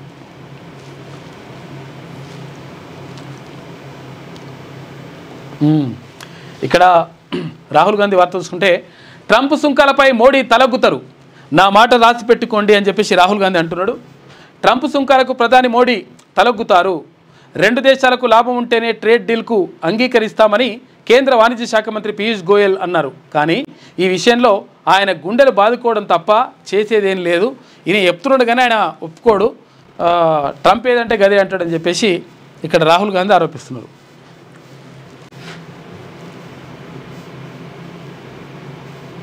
ఇది వెలుగులో ఉన్నటువంటి ప్రధాన కథనాలు. అయితే ఒకసారి ఆంధ్రజ్యోతి చూద్దాం. ఇక తెలంగాణ బీఆర్ఎస్ జాగిరా అని చెప్పేసి ఇక్కడ ఆర్కే కొత్తపల్లికి రాసిండు. అంటే మొత్తం కూడా ఇప్పుడు వాళ్ళకి ఆపద వస్తే తెలంగాణకు ఆపద వచ్చినట్టుగా, వాళ్ళకు మంచి జరిగితే మా తెలంగాణకు మంచి జరిగినట్టుగా అంటే రకరకాలుగా చేస్తూ ఉన్నారు. తర్వాత మీడియా సంస్థలపైన దాడులు చేస్తూ ఉన్నారు. తర్వాత మీడియా సంస్థలు అప్పుడు రాసినప్పుడేమో మంచి అవుతాయి, రాయకపోతేనేమో కొంచెం ఒకవేళ ఉల్టా అనిపిస్తేనేమో ఆ మీడియా సంస్థలు దొంగయి లంగయ్య అని చెప్పేసి ఇట్లా ప్రచారం చేసి గతంలో అధికారంలో ఉన్నప్పుడు బ్యాన్ కూడా చేసిండు చాలా మీడియా సంస్థల్ని కేసీఆర్. దానికోసం అని చెప్పేసి ఒక ప్రత్యేకంగా ఆర్కే కొత్తపల్లికి రాసినట్టున్నాడు. తాము అధికారంలో ఉంటే అంతా సవ్యంగా ఉందని, ఇతరుల అధికారంలో ఉంటే తెలంగాణ సర్వనాశనం అయిపోతుందని, తెలంగాణ అస్తిత్వమే ప్రమాదంలో పడిందని యావత్ తెలంగాణ సమాజం భావించాలని బీఆర్ఎస్ నాయకులు కోరుకుంటున్నారు. అయితే ఈ క్రమంలోనే కొన్ని మీడియా సంస్థలకు ఆ పార్టీ నాయకుడు జగదీష్ రెడ్డి హెచ్చరికలు కూడా జారీ చేసిండు. పెద్దసారు చిన్నసారికి వ్యతిరేకంగా మీడియాలో కథనాలు వస్తే తెలంగాణ అస్తిత్వం ఎందుకు ఎలా ప్రమాదంలో పడుతుందో వారికే తెలియాలి. ఇక చిన్నసారు తప్పులను ఎత్తి చూపితే తెలంగాణ సమాజానికి కలిగే నష్టమేమిటో జగదీష్ రెడ్డి లాంటి వారు చెప్తే బాగుంటుందంట. తెలంగాణ ఉద్యమానికి ఊపిరులీదిన ఆంధ్రజ్యోతి సంస్థకు ఆ ఉద్యమ ప్రస్థానంలో ప్రత్యేక స్థానం ఉంటుంది. తెలంగాణ ఏర్పాటు అంశాన్ని పరిశీలించడానికి ఏర్పాటైన శ్రీకృష్ణ కమిటీ తన నివేదికలో ఆంధ్రజ్యోతిని కట్టడి చేస్తే తెలంగాణ ఉద్యమం చప్పబడిపోతుంది అని వ్యాఖ్యానించడం నిజం కాదా? రాజకీయ పార్టీలైనా మీడియా అయినా ప్రజల మనోభావాలకు అనుగుణంగానే వ్యవహరించాలి. లేని పక్షంలో వాటికి మనుగడ ఉండదు. ఈ వాస్తవాన్ని విస్మరించి జగదీష్ రెడ్డి వంటి వారు మరోసారి ఆంధ్ర అన్న పదాన్ని అందుకోవడం వెనుక ఆంతర్యం ఏంటి? మెరుగైన అవకాశాల కోసం ఆంధ్ర వారితో పాటు తెలంగాణ వారు కూడా విదేశాలకు వెళ్ళి స్థిరపడుతున్నారు. ఆయా దేశాల స్థానికులు కూడా ఇలా సంకుచితంగా ఆలోచించడం మొదలు పెడితే అక్కడ కూడా మన వాళ్ళ పరిస్థితి ఏంటి? అంతెందుకు, మెరుగైన విద్య కోసం ఇక్కడ ఇదే జగదీష్ రెడ్డి తన కొడుకును లండన్లో చదివించడం లేదా? ఇక కేటీఆర్ ఒకప్పుడు గుంటూరులో చదువుకోలేదా? తెలంగాణ రాష్ట్ర సమితి నిలదొక్కుకోలేక ముందు కేటీఆర్ కవిత అమెరికాలో ఉద్యోగాలు చేయలేదా? అప్పుడు ఎక్కడ ఉంటున్నాం, ఎవరి తిండి తింటున్నాం అని వారు ఆలోచించారో లేదో జగదీశ్వర్ రెడ్డి కనుక్కుంటే మంచిదని చెప్పేసి ఇప్పుడు జగదీశ్వర్ రెడ్డి కొడుకేమో లండన్లో చదువుతున్నాడు. ఇప్పుడు కేటీఆర్ తర్వాత ఈ కవిత విలువేమో అమెరికాలో చదువుకున్నారు, అక్కడ తిన్నారు, మరి అక్కడ ఉద్యోగాలు చేసిండ్రు. అక్కడ చేసినప్పుడు ఇట్లా లేదా అని చెప్పేసి ఆర్కే అంటా ఉన్నాడు. తాము బలహీనపడుతున్నామన్నటువంటి అనుమానం కలిగిన సందర్భంలో ఏపీ సీఎం చంద్రబాబును భూతంగా చిత్రీకరించడం అంటే బొడ్లే కట్టిపెట్టుకుని తిరుగుతున్నారని చెప్పేసి అనేగా అప్పుడు కేసీఆర్. మీడియాను వివాదాల్లోకి లాగడం బీఆర్ఎస్ నేతలకు పరిపాటిగా మారింది. 2018 ఎన్నికల్లో ఈ అస్త్రం ఉపయోగించి రాజకీయంగా లబ్ధి పొందారు. ఇప్పుడు మళ్ళీ అదే అస్త్రాన్ని ప్రయోగించడానికి సిద్ధమవుతున్నారు. రాజకీయాల్లో ఏ పార్టీ అయినా తమకు దూరమైన వర్గాలను దగ్గర తీసుకోవడానికి ప్రయత్నిస్తుంది. కేసీఆర్ ఆ ప్రయత్నం చేయకుండా వ్యక్తులపై అలిగినట్లుగా తెలుగుదేశం సానుభూతి పరులను కూడా శత్రువులుగా ప్రకటించుకుంటున్నారు. తెలంగాణలో తమకు తిరుగులేదని భావించిన బీఆర్ఎస్కు ఈ దుస్థితి ఎందుకు ఏర్పడిందో గుర్తించే ప్రయత్నం చేసి దిద్దుబాటు చర్యలు తీసుకుని ఉంటే ఇప్పుడు మీడియా పైన లేకపోతే మరొకరిపైనో రంకెలు వేసే అవసరం వచ్చేది కాదు. తమను తెలంగాణ సమాజమే తిరస్కరించిందన్న కఠోర సత్యాన్ని విస్మరించి తెలంగాణ అస్తిత్వానికి ప్రమాదం ఏర్పడిందని ఏడవడం ఎబ్బెట్టిగా ఉంది. తెలంగాణ అస్తిత్వానికి ఎవరూ ముప్పు తలపెట్టడం లేదు. 11 సంవత్సరాల కిందట ఏర్పడిన తెలంగాణ అస్తిత్వం ఇవాళ మాత్రమే కాదు, రేపు కూడా పదిలంగానే ఉంటుంది. సోషల్ మీడియాలో ఎవరు పడితే వాళ్ళు ఏది పడితే అది వాగొచ్చు అని అన్ని పార్టీల వాళ్ళు బాధితులుగానే ఉంటున్నారు. అయితే కేటీఆర్ వ్యక్తిత్వాన్ని కించపరుస్తున్నారని ప్రత్యేకంగా బాధపడడం అనవసరం. ఈ వ్యక్తిత్వ హననాలు దుష్ప్రచారాలు చేయడంలో కేటీఆర్ కూడా ఏమి తీసిపోలేదు. ఎందుకంటే ఈయన మీడియా మొత్తం ఇక్కడ సోషల్ మీడియాను మొత్తం ఉపయోగించుకొని మొత్తం బయట వాళ్ళ మీద దుష్ప్రచారం చేయడం, ఇష్టం వచ్చినట్టుగా మాట్లాడిపోయడం ఇవన్నీ కూడా చేస్తూ ఉంటాడని చెప్పేసి అక్కడ అంటున్నాడు. ఓటమి తర్వాత ఆయన సోషల్ మీడియాపై ఎక్కువగా ఆధారపడుతున్నారు. అయితే బలమైన సోషల్ మీడియా సైన్యాన్ని ఏర్పాటు చేసుకుంటే ఎన్నికల్లో గెలిచిపోవచ్చని, అలా లేనందునే గత ఎన్నికల్లో ఓడిపోయామని కేటీఆర్ పిచ్చి భ్రమలో ఉన్నారు.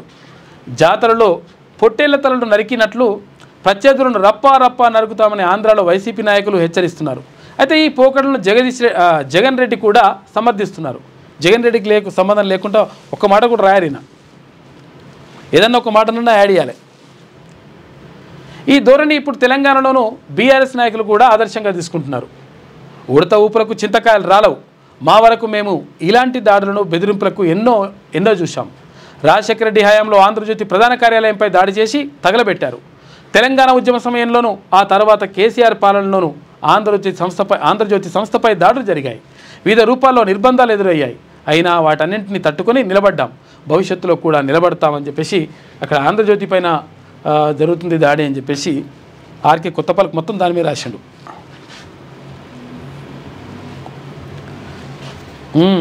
న్యాయం అంటే శిక్షలే కాదు, బాధితులకు భరోసా ఇవ్వాలి. లైంగిక దాడుల బాధితుల పిల్లలకు న్యాయం, గౌరవంతో పాటు బాల్యాన్ని తిరిగి ఇవ్వాలి. ఆ చిన్నారులకు అన్ని దశల్లో సర్కారు అండగా ఉంటుంది. చైల్డ్ పోర్నోగ్రఫీ విషయంలో అత్యంత కఠినంగా ఉండండి. సోషల్ మీడియా దోషుల్ని వదలొద్దు.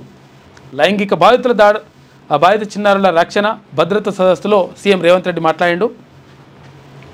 బాలల భద్రత జాతీయ బాధ్యత. ఇక సుప్రీంకోర్టు జస్టిస్ సూర్యకాంత్ అంటున్నాడు, ఫోక్సో నిందితుల్లో 98% మంది కుటుంబ సభ్యులు, బంధువులు, ఇరుగు పొరుగు వారే ఉంటున్నారని చెప్పేసి జస్టిస్ సుజయ్ పాల్ అంటా ఉన్నారు.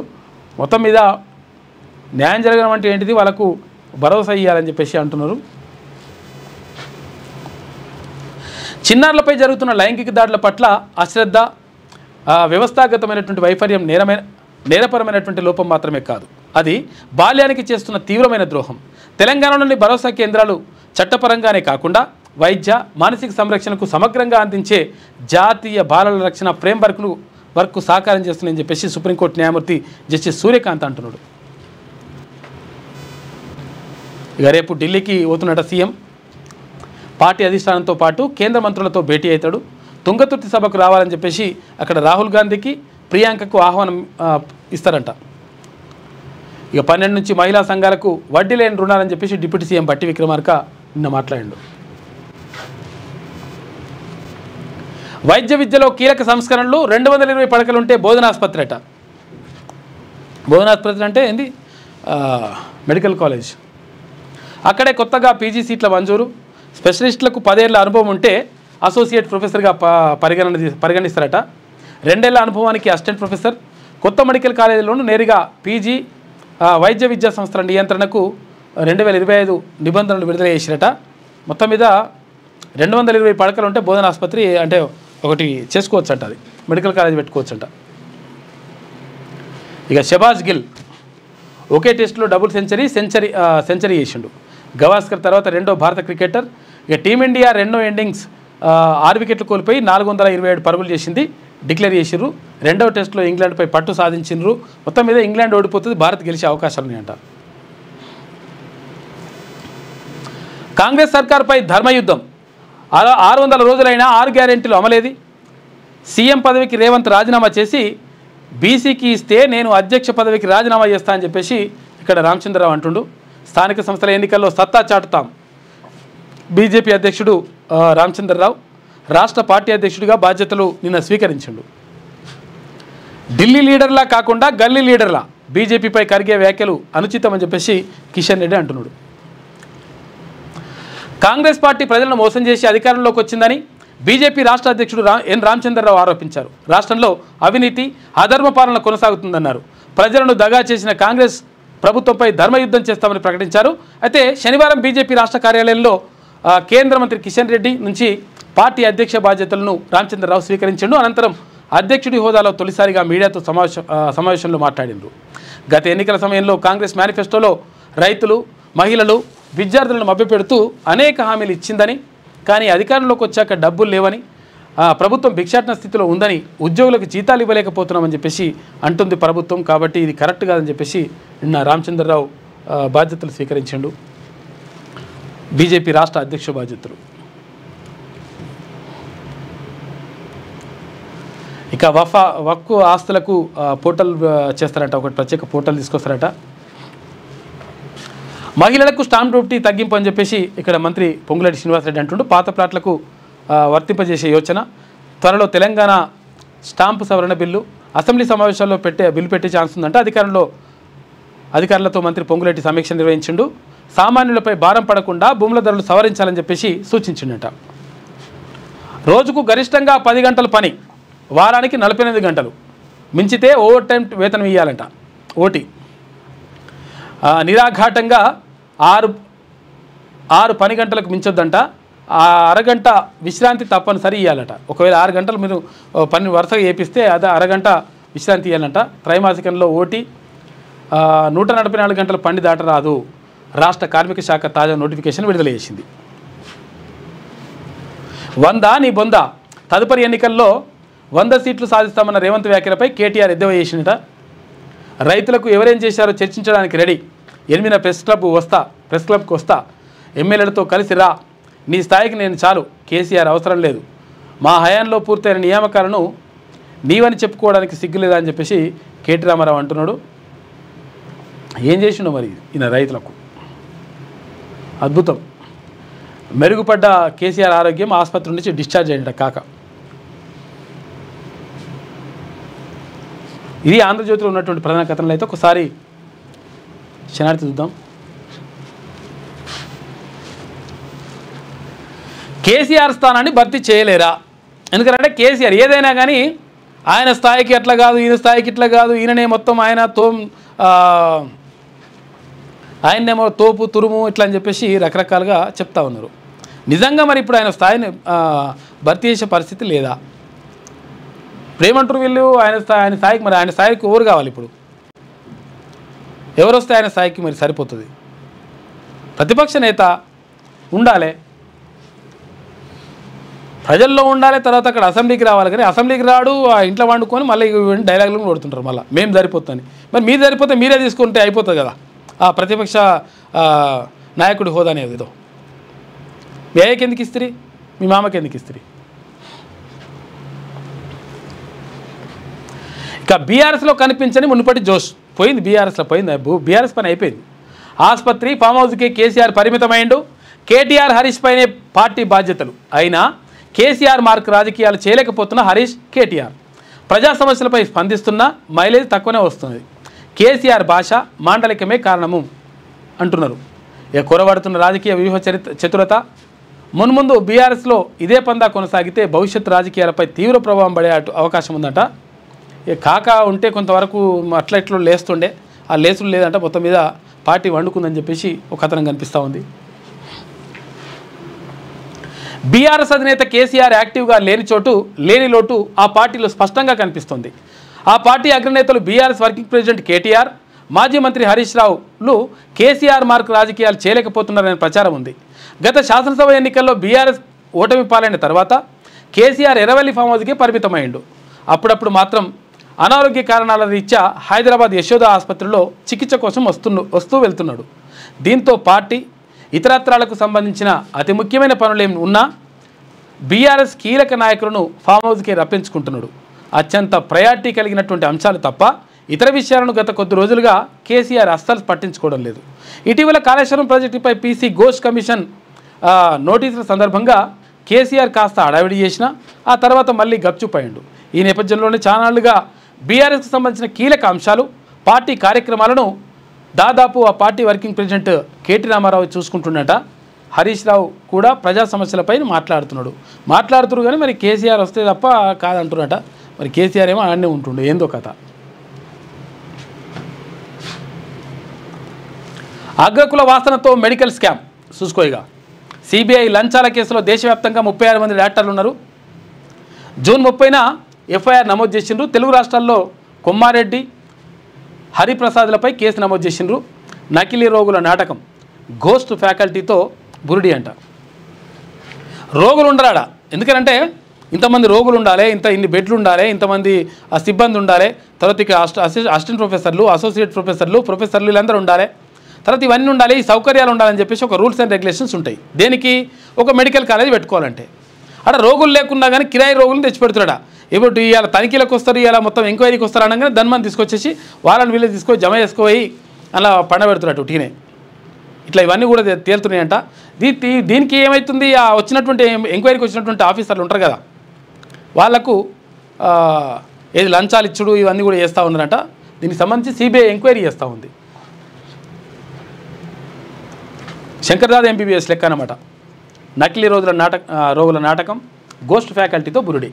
ఇక బయోమెట్రిక్ హాజరు తారుమారు చేస్తున్నట. లంచాలతో సకలం మ్యానిపులేషన్. తెలంగాణ ప్రైవేట్ మెడికల్ కాలేజీల్లో 100% అగ్రకులాలవే ఉన్నాయి.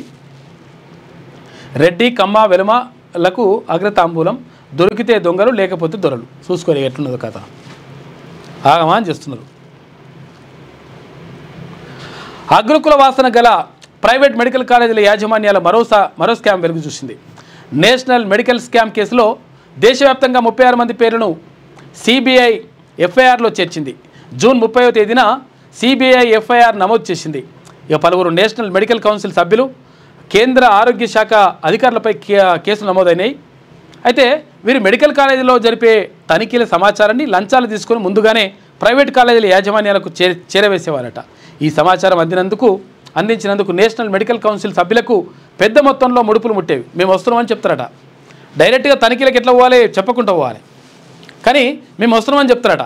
చెప్తే ఏమవుతుంది, వీళ్ళందరూ కూడా అంత మొత్తం బీగులు అందరూ రెడీ చేసి పెడతారు. ఇక అంతా ఓకేనా అంటే ఇక ఓకే అంటే షార్ట్ రెడీ అంటే కథం, అప్పుడు స్టార్ట్ కెమెరా అంటారు. అట్లా నడుస్తుందట మొత్తం కథ.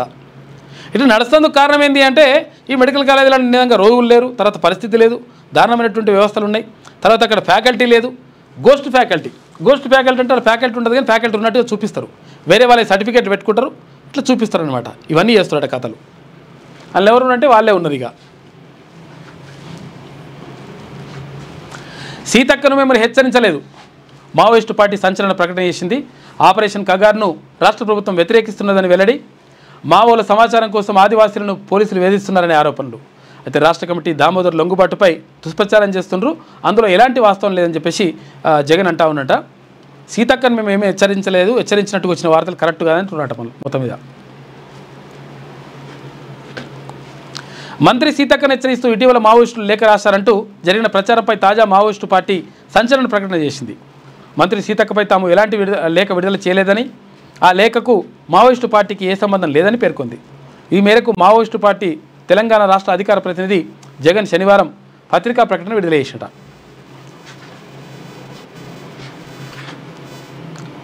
తేల్చుకుందాం అంటుండగా ఏం చేస్తాడో. రైతు సంక్షేమంపై ఎక్కడ చర్చ పెట్టినా మేము రెడీ. అప్పుడేమో అధికారంలో ఉన్నప్పుడు ఎవరికి గెలవకపోతుండే, ఎవరితో మాట్లాడకపోతుండే.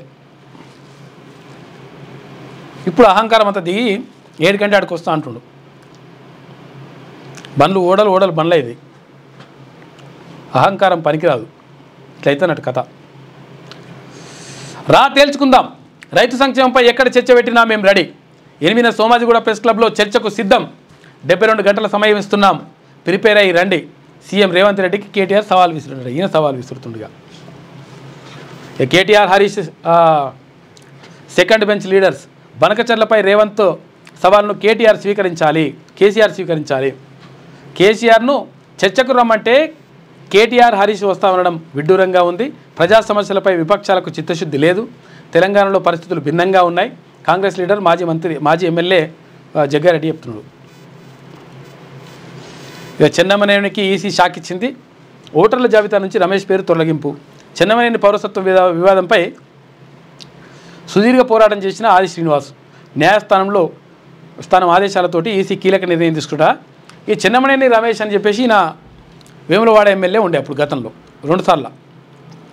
ఈయనకు జపాన్లో పౌరసత్వం ఉన్నది, ఈడ పౌరసత్వం ఉన్నది. ఇది ద్విపౌరసత్వం చెల్లది, ఎందుకంటే ఏదైనా ఒక దగ్గర ఉండాలి. అదే దీనికి సంబంధించి అప్పుడు ఆది శ్రీనివాస్ దీనిపైన కేసు వేసిండు, సుప్రీంకోర్టు దాకా వెళ్ళి న్యాయపోరాటం చేస్తే అది మెల్లమెల్ల కేసు ఏమైందంటే 2 సార్లు ఎమ్మెల్యే పూర్తి అయిపోయింది. అంతా అయిపోయిన తర్వాత ఇప్పుడు న్యాయస్థానం అవన్నీ కూడా బయట పెడుతుందట. అయితే మొత్తం మీద ఏది ఈయనని ఓటర్ల జాబితా నుంచి, ఓటర్ లిస్ట్ నుంచి ఆయన పేరు తీసేసిరట. ఎందుకంటే నువ్వు ఇక్కడో నువ్వు కాదు, నువ్వు జపాన్ నీదని చెప్పేసి అట్లా అయిందట. చెన్నమనేని రమేష్ సంబంధించి మాజీ ఎమ్మెల్యే. 600 రోజులైనా హామీలు అమలు కాలే. 6 గ్యారెంటీలు వెంటనే అమలు చేయాలి. 63 అనుబంధ హామీలను నెరవేర్చాలి. సీఎం రేవంత్కు బీజేపీ స్టేట్ చీఫ్ రామచంద్రరావు లేఖ రాసిట. ఇక దుమ్ము లేపిండ్రు. మరో సెంచరీ చేసిన గిల్ 6 వికెట్లు కోల్పోయి 427 స్కోర్కే రెండో ఇన్నింగ్స్ డిక్లేర్ చేసిండ్రు. ఇంగ్లాండ్ ముందు భారీ లక్ష్యం ఉంది, 608 రన్లు. ఇక 72 రన్లకే 3 వికెట్లు కోల్పోయిన ఇంగ్లాండ్. మొత్తం మీద భారత్ గెలిచే అవకాశాలు ఉన్నాయంట. ఇక ఠాక్రే బ్రదర్స్ కలయిక మహారాష్ట్ర రాజకీయాల్లో కీలక పరిణామం. ముంబైలో ఠాక్రే బ్రదర్స్ సంయుక్త సభ ఏర్పాటు చేస్తున్నారు. కలిసి ముందుకు సాగేందుకు చేతులు కలిపినట్టు వెల్లడి. మరాఠీ హక్కు తమ హక్కు అని ఉద్ఘాటన. దాదాపు 20 ఏళ్ల తర్వాత ఒకే వేదిక పైన ఇరువురు రాజకీయ నాయకులు వచ్చేసిరట. అన్నదమ్ముల పిల్లలు వీళ్ళు.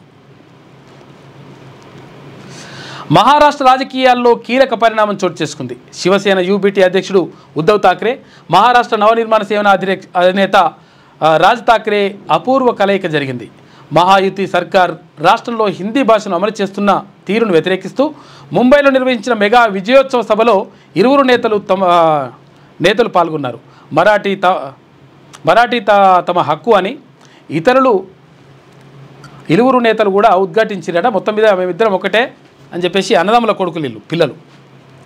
ఈయన బాల్ ఠాక్రే కొడుకు, తర్వాత ఈయన వాళ్ళ సోదరుని కొడుకు రాజ్ ఠాక్రే.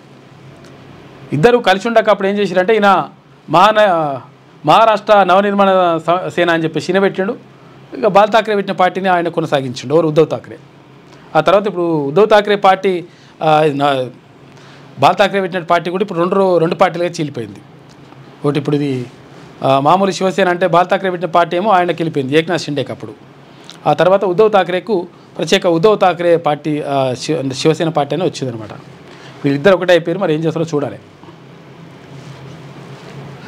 10 గంటల పని వాణిజ్య కేంద్రాల్లో వర్కింగ్ అవర్స్ పెంపు అంట. రాష్ట్ర ప్రభుత్వం కీలక నిర్ణయం తీసుకుంది. వారంలో పని వేళలు 48 గంటలకు మించరాదని కండిషన్. ఇక ఈజ్ ఆఫ్ డూయింగ్ బిజినెస్లో భాగంగా పని వేళలు సవరించిరట. భర్తను హత్య చేసిన భార్య, ఇక ఈ మధ్యలో బాగా జరుగుతున్నాయి. ఇప్పుడు పెళ్లి చేసుకోవాలెందుకు, ఏదో పరిచయం ఎందుకు?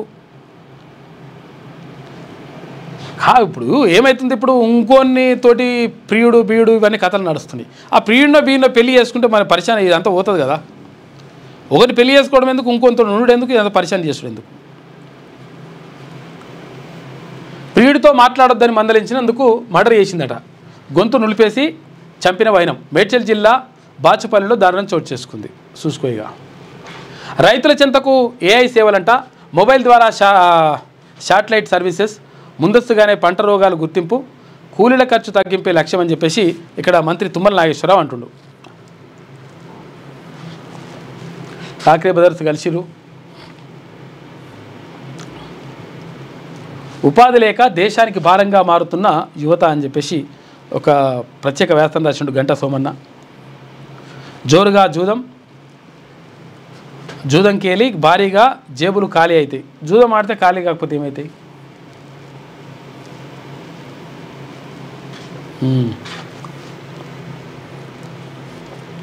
అది అవును. కానీ అక్కడ ఇదేది స్టాఫ్ నర్సు ఉద్యోగాలకు సంబంధించి నోటిఫికేషన్ ఇచ్చిరట. 2023 నవంబర్లో పరీక్ష జరిగితే ఇప్పటి వరకు 7 నెలలు అవుతున్నా కానీ ఇంతవరకు రిజల్ట్స్ వస్తలేదని చెప్పేసి చాలామంది అభ్యర్థులు ఫోన్ చేస్తున్నారు. ఇక్కడ ఎందుకు నర్సింగ్ ఆఫీసర్కి సంబంధించి రిజల్ట్స్ ఎందుకు మీరు బయట పెడతలేరని చెప్పేసి వాళ్ళు అడుగుతున్నారు. కాబట్టి తొందరగా రిజల్ట్స్ బయట పెట్టండి అని చెప్పేసి వాళ్ళు కోరుతున్నారు. ఎందుకంటే మళ్ళీ వాళ్ళు ఫోన్ చేస్తూ ఉన్నారు, మెసేజ్లు పెడుతున్నారు, రకరకాలుగా ఇట్లా ఇబ్బంది పడుతున్నారు. చాలామంది రాష్ట్ర వ్యాప్తంగా రాసిండ్రంట. మేము పరీక్ష రాసినాం, ఇప్పటివరకు నర్సింగ్ ఆఫీసర్కి సంబంధించి ఇవి రిజల్ట్స్ బయట పెడతలేరు. అది 2024 నవంబర్లో జరిగిన పరీక్షలు. నవంబర్లో జరిగితే ఇప్పటి వరకు అంటే 7 నెలలు అయినా కానీ ఇంతవరకు రిజల్ట్స్ వస్తలేవు. ఇస్తామని చెప్పేసి వాళ్ళు అక్కడ పోయి అడిగితే వచ్చినప్పుడు తీసుకొని, లేకపోతే మీరు సపరేట్కి వెళ్ళిపోరని చెప్పేసి వాళ్ళు ఇష్టం వచ్చినట్టుగా సమాధానం చెప్తారు. కనీసం ఎవరు స్పందించట్లేదు. కాబట్టి ప్రభుత్వం స్పందించి ఈ రిజల్ట్స్ విడుదల చేయాలని చెప్పేసి వాళ్ళు అడుగుతున్నారు. ఇక నేటి మాట చూసుకుంటే ఆటో శీనుగాని సంసారం రోడ్డున పడ్డది. ఉచిత బస్సు ప్రయాణం ఆ కుటుంబం నోట్లో మట్టి కొట్టింది. అప్పు తెచ్చి ఆటో కొంటే అడ్డీలు ఏళ్ళు తాలేనని ఆటోలకు గిరాకీ లేక పెళ్ళాం పోరగాండ్లు పస్తులుండే కాలం వచ్చిందని గుడ్ల నిండా నీళ్లు తెచ్చుకోబట్టే. అయితే 5 నెలలు ఇంటి కిరాయి కట్టలేదని ఇంటైనా ఇల్లు ఖాళీ చేయమని చెప్పేసి అంటున్నాడంట. పాపం తొవ్వల కలిసి గోడెల్లో పోసుకుంటుండు. సర్కారు వాళ్ళు ఇత్తా అన్నటువంటి ఏడాదికి 10,000 ఉత్తముచ్చటే అయింది. ఇన్నొద్దులు ఇంట్లో ఏం జరిగినా బయటకు పొక్కకుండా ఇజ్జతిగా బతికిండ్రు. ఇప్పుడు నలుగురు నవ్వే కాలం వచ్చింది.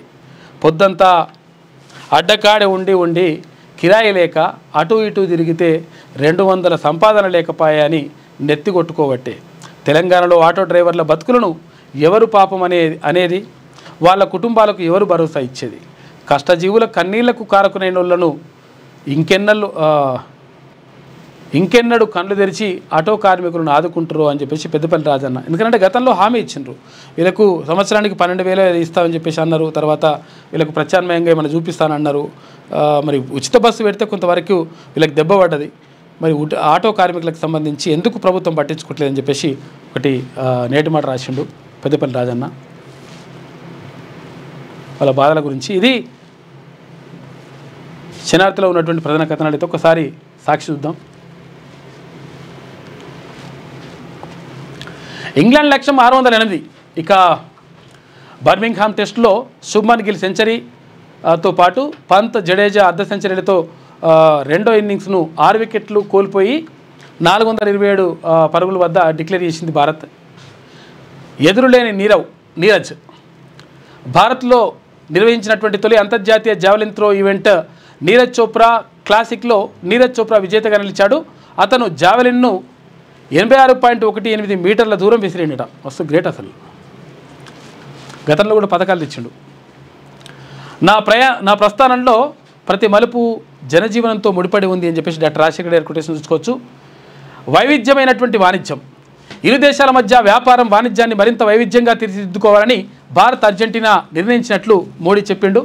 ఇక ఒకే వేదికపై ఉద్ధవ్ వరుసకు సోదరులైనటువంటి ఉద్ధవ్ ఠాక్రే, రాజ్ ఠాక్రే దాదాపు 2 దశాబ్దాల అంతరం ఒకే వేదికను పంచుకున్నారు. ఇక పటౌడీ కుటుంబానికి, ఎందుకంటే రాజకీయాల్లో శాశ్వత శత్రువులు శాశ్వత మిత్రులు అంటారు. అందుకని వాళ్ళు 20 ఏళ్ళు అయినాక మళ్ళీ కలుసుకున్నారు. ఇప్పుడు పటౌడీ కుటుంబానికి షాక్. సైఫ్ కుటుంబానికి చెందినటువంటి 15,000 కోట్ల రూపాయల ఆస్తులకు వారసులు ఎవరన్న దానిపై మళ్ళీ విచారించాలని మధ్యప్రదేశ్ హైకోర్టు ఆదేశించిందట. 15,000 కోట్లు ఉన్నాయట కథ. ఇక రోజుకు 10 గంటలు. ఇకపై వాణిజ్య సంస్థల్లో రోజుకు 10 గంటల వరకు విధులు నిర్వహించే అవకాశం కల్పిస్తూ రాష్ట్ర ప్రభుత్వం నిర్ణయం తీసుకుందట. ఇక పాలిస్ట్ డేటా ఎరేజ్ అని చెప్పేసి ఒక వార్త కనిపిస్తూ ఉంది. వెబ్సైట్లో సాంకేతిక సమస్యలు వస్తున్నాయట. విద్యార్థుల ఆప్షన్ల డేటా మొత్తం తారుమారైతుంది. ఆగిపోయిన సీట్ల కేటాయింపు ప్రక్రియ షెడ్యూల్ ప్రకారం శుక్రవారమే ఇవ్వాలి. శనివారం రాత్రి వరకు పత్తాలేని ప్రకటన. నోరు విప్పని అధికారులు, అంతా గందరగోళం. ఇంజనీరింగ్ వెబ్ ఆప్షన్ల ప్రక్రియ కూడా డౌటేనంట. శనివారం వరకు వెబ్సైట్లో కనిపించని కాలేజీలు షెడ్యూల్ ప్రకారం నేటి నుంచి ఇంజనీరింగ్ వెబ్ ఆప్షన్లు ఇవ్వాలి, కానీ కనిపిస్తలేదట. మరి ఏందో. మహిళా సాధికారతలో తెలంగాణ టాప్ ఉందని చెప్పేసి ఇక్కడ భట్టి విక్రమార్క అంటుండు. వైద్య సీట్ల పెంపు, ఫ్యాకల్టీ సమస్యలకు చెక్ పెడతారని చెప్పి మరొక వార్త. అధికారులు చట్టాలు తెలుసుకోవాలని చెప్పేసి హైకోర్టు అంటూ ఉంది. ఓటర్గా చెన్నమనేని పేరు తొలగించిరట, అలాగే తీసిపడేసిరట. ఇక త్వరలో కొత్త స్టాంపుల విధానం అని చెప్పేసి మంత్రి పొంగులేటి అంటున్నాడు. చిన్నారుల రక్షణ అందరి విధి అని చెప్పేసి ముఖ్యమంత్రి రేవంత్ రెడ్డి అంటున్నాడు. న్యాయమే కాదు, తలెత్తుకొని జీవించే ప్రోత్సాహం ఇవ్వాలి. సుప్రీంకోర్టు న్యాయమూర్తి జస్టిస్ సూర్యకాంత్ చిన్నారులపై లైంగిక వేధింపుల నిందితుల్లో పరిచయస్తులే అధికంగా ఉంటున్నట. హైకోర్టు తాత్కాలిక ప్రధాన న్యాయమూర్తి జస్టిస్ సుజయ్ పాల్ అంటున్నాడు. బాలలపై లైంగిక వేధింపుల నిరోధంపై సదస్సు ప్రారంభం. పాల్గొన్న సీఎం రేవంత్ రెడ్డి, న్యాయమూర్తులు, మంత్రులు అని చెప్పేసి ఒక వార్త కనిపిస్తూ ఉంది. చిన్నారుల రక్షణ అందరి విధి అని చెప్పేసి అంటున్నాడు. రక్షణ 100% అందరి విధి. అది కొండారెడ్డిపల్లికి వస్తావా, కొడంగల్కు రమ్మంటావా? రైతులకు ఎవరు మంచి చేశారో చర్చకు సిద్ధం అని చెప్పేసి కేటీ రామారావు అంటున్నాడు. ఈ సవాల్ ఏందో మరి ఏందో కథ ఇది. ధర్మయుద్ధం ప్రారంభిస్తున్నామని చెప్పేసి ఇక్కడ భారతీయ జనతా పార్టీ రాష్ట్ర అధ్యక్షుడు రామచంద్రరావు అంటున్నాడు. ప్రెస్ క్లబ్లో కాదు, అసెంబ్లీలో చర్చిద్దామని చెప్పేసి ఇక్కడ మంత్రి పొన్నం ప్రభాకర్ గౌడ్ అంటున్నాడు. కేటీఆర్ సవాలుపై మంత్రి పొన్నం ప్రభాకర్ శాసనసభ్యుడిగా చర్చించాల్సింది శాసనసభలోనేనని చెప్పేసి అంటున్నాడు. శాసనసభకు రారా నాయన, మీ నాయన రమ్మని చెప్పేశాడు అని చెప్తున్నాడు పొన్నం ప్రభాకర్. ముందు మీ ఇల్లు చక్కదిద్దుకోండి. భారత ఒలింపిక్ సంఘంలో లోపాలను సరిదిద్దుకోండి. మీ ఆటగాళ్ల పేలవ ప్రదర్శన, డోపింగ్ పైన దృష్టి పెట్టండి. 2036 ఒలింపిక్స్ నిర్వహణకు అవకాశం ఇవ్వాలన్న భారత్ ప్రతిపాదనపై ఐఓసీ ఘాటు వ్యాఖ్యలు చేస్తారు. ఫస్ట్ మీరు సరిగ్గా చూసుకొని ఆ తర్వాత 36 నిర్వహించాలా లేదా తర్వాత చూసుకోండి అని చెప్పేసి అంటుందట. కృష్ణమ్మ దూకుడు, ఎగువన వర్షాలతో పోటెత్తుతున్న వరద అని చెప్పేసి కృష్ణా నదికి బాగా నీళ్ళు వస్తున్నాయి, ఇక్కడ గోదావరి మాత్రం ఎండిపోతుంది. BIS గుర్తింపు లేని హెల్మెట్లు వాడద్దు అని చెప్పేసి అంటున్నారు. ఎందుకనంటే హెల్మెట్లు అనేటువంటి ప్రాణాలు రక్షిస్తాయి కాబట్టి ఆ హెల్మెటే గుద్దుకుంటే ఇంకా పరిశాన్ అయితే లెక్క. కాబట్టి చాలామంది పేలవ అంటే ఏవి బ్రాండెడ్ కాకుండా నాసిరకము ఇటు రోడ్డు మీద దొరికేటి ఏదో పెట్టుకోవాలి కాబట్టి పెట్టుకున్నట్టుగా పెట్టుకుంటారు ఈ హెల్మెట్లు. కాబట్టి అవి అటువంటివి వాడద్దు అని చెప్పేసి అంటున్నారు. ఎందుకంటే ప్రాణాలను కాపాడేటి అవి. కాబట్టి హెల్మెట్లు మంచిగా తీసుకోవాలి, బ్రాండెడ్ తీసుకోవాలి. ISI మార్క్స్ తప్పనిసరి, ఇక ప్రత్యేక డ్రైవ్ చేపట్టాలని కలెక్టర్లకు ఆదేశించింది కేంద్రం. దేశంలో రోజురోజుకు రోడ్డు ప్రమాదాలు పెరుగుతుండడంతో వాహనదారుల భద్రత విషయంలో కేంద్ర ప్రభుత్వం కఠిన చర్యలు తీసుకుంటోంది. ద్విచక్ర వాహనదారుల భద్రత కోసం BIS గుర్తింపు గల ISI మార్క్ హెల్మెట్లు మాత్రమే వాడాలని చెప్పేసి కేంద్ర వినియోగదారుల వ్యవహారాల శాఖ స్పష్టం చేసిందంట. మంచి హెల్మెట్లు వాడువి. భద్రాచలం తుంగభద్ర డ్యామ్ నుంచి దిగువకు విడుదలవుతున్న నీరు అని చెప్పేసి ఇక్కడ వార్త నీళ్ళు వస్తూ ఉన్నాయి. కొన్ని రోజులైతే 3-4 రోజులు అయితే శ్రీశైలం గేట్లు కూడా ఎత్తేస్తారట. ఆ తర్వాత ఇది శ్రీశైలం గేట్లు ఎత్తినాక ఆటోమేటిక్గా నాగార్జున సాగర్ నిండుతుంది. ఆ తర్వాత అవి కూడా గేట్లు ఎత్తుతారు. ఇది సాక్షిలో ఉన్నటువంటి ప్రధాన కథనాలు. అయితే ఒకసారి ఈమె ఏమంటుందో చూద్దాం. ఆయననే పెద్దగా వేస్తుంది. మేడారంలో అపచారం, తల్లుల గద్దెలకు కొత్త హంగులు, సంస్కృతి విచ్ఛిన్నాన్ని సహించం, సాంప్రదాయాలను కాలరాయొద్దు, మంత్రులు సీతక్క సురేఖపై ఆదివాసీల మండిపాటు. ఏమైందో చెప్పకుంటేనే రాస్తుంది మీ వార్త. ఎన్డీఏ రాష్ట్రాలు నేరాలకు అడ్డాలు, టాప్ 10లో 9 అవే ఉన్నాయంట. అగ్రస్థానంలో ఉత్తరప్రదేశ్, ఒక్కొక్కరిపైన సగటున 7 కేసులు ఉన్నాయంట.